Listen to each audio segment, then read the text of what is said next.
Il est 17h14. La colonne d'assaut des hommes du raid est lancée. On entend des détonations. Le rideau métallique s'ouvre. À l'intérieur, on aperçoit un homme à terre. L'assaut final est donné, longuement nourri à l'arme automatique.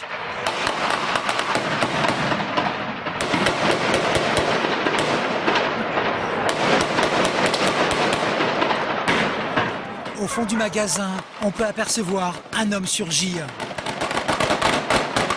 Des grenades sont lancées pour stopper sa route. Le forcené armé est immédiatement stoppé par des dizaines de coups de feu. Les otages peuvent enfin sortir de l'enfer, se mettre à l'abri.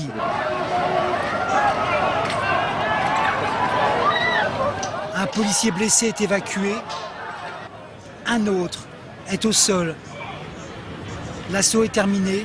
Il a duré moins de 3 minutes. Premières images, Dominique Rizet, de l'assaut qui a été donné porte de Vincennes. Il s'agit de l'assaut donné contre la supérette Hypercacher. Regardez, ce sont les hommes du raid qui investissent grenades pour ouvrir la porte. Dominique, oui. Daniel Cerdan. Oui. Les hommes sont positionnés. Et puis, il rentre à l'intérieur de l'Hypercacher. On le rappelle, où est retranché le tueur de Montrouge, armé de 2 Kalachnikov. Il retient en avant 5 otages. On a les hommes du raid qui pénètrent avec les boucliers. Un groupe d'une dizaine d'hommes, ou un groupe d'une dizaine d'hommes équipés.